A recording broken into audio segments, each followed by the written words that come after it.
It'll be one to go this time by. Coming to the green, buddy, coming to the green. Let's go get him. Go, go, go, take, go, go, go, go. Get your motor running. Head out on the highway. Driver the number 22 Red Bull Toyota. Mic check, 1, 2. Scott Speed. Scott, tell us about your run and your first victory. Well, that was kind of a broad question. Where to start? Okay, we're going to start with a nice, lovely manicure. Actually, it was a pedicure that I got on my feet. Got my little toenails done before I came here on the plane. Blue? So a little bit of blue on the tip, just a little bit.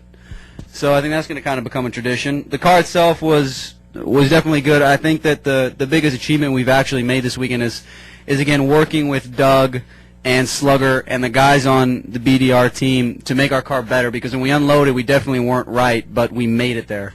And especially what we've done with the car during the race, or the truck rather. I get in trouble for that all the time. It's the biggest challenge I have for myself. To get in the front and drive the car when it's fast isn't difficult, to be fair. But the racing and to make the car what it is to go fast is where I'm learning the most. And the fact that we can do that and progress, it's awesome. It's really given me a lot of confidence that one day I'll be able to make it successful up here.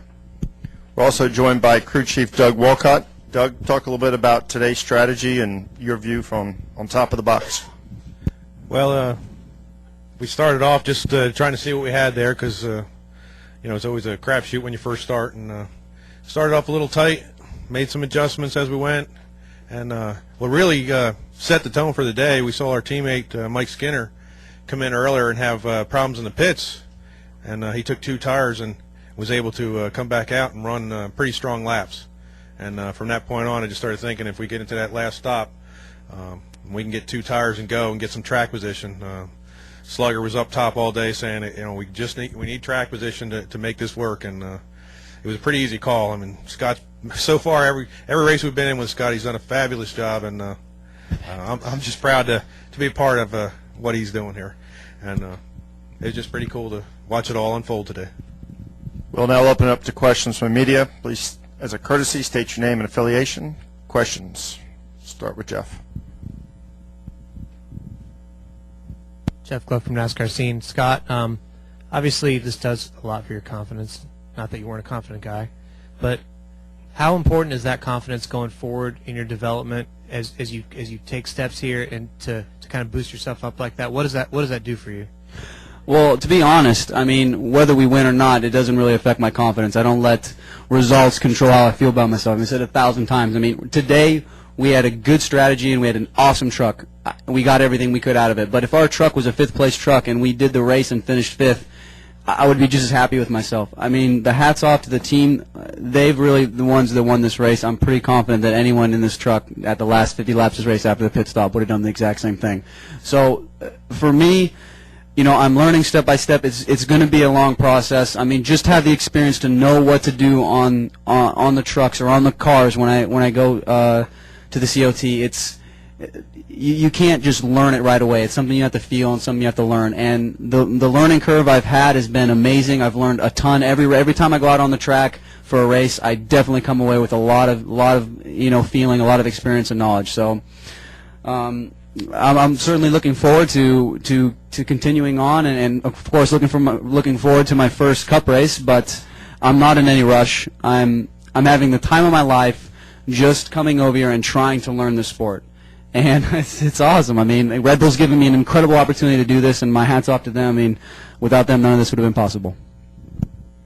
Additional questions? Dom?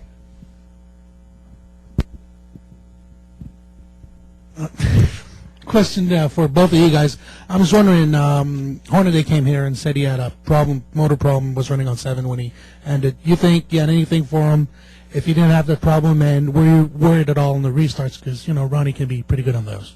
It's hard to say. I mean, he took 4 tires at the beginning, so we expected him to be quite a bit stronger than he was. I mean, it really didn't take much for us to pull away from the field, so I'm assuming it wouldn't surprise me if someone did have a problem. I mean, that's how it plays out, and that's why I said, I mean, it's not this win that has made me feel great about myself, because it just happens. It's circumstance. Today it was our day. What do you think? The restart was the only thing we were really worried about. I mean, looking at the lap times, I got the benefit of looking at the screen, and most of that time during them last runs, Scott had 2 to 3 tenths on the Hornaday and a bunch more on everybody else. So really the only thing we worried about was the restart, and we heard right before the restart that he was having trouble with his transmission. So that kind of eased my pain there a little bit. So right after that, I figured it was just a matter of everything holding together and not having anything go bad for us. David. David Caravella, NASCAR.com. Scott, you mentioned having the time of your life. Is that because you're given time to sort of learn your way into this? Is it because of the atmosphere over here? Just can you kind of talk a little bit more about that? Honestly, I really think that it comes down to I have nothing to prove. I mean, I've done what I've set out since I was a kid to do. I've raced in Formula One. I've achieved the biggest goal of my life. This for me is a huge goal, but it's a personal goal. It's something that I challenge myself and have the ability to. But I don't. If things go wrong or I don't make it successful over here, it's not going to kill me. I won't be devastated. I'm giving it an honest effort and an honest shot, and I have amazing backing from Red Bull. Everyone making decisions on what I've done since I've come over from Europe to racing the ARCA to racing the truck. Every decision we've made has been very calculated, and it's been right. So for me, it's just an amazing opportunity.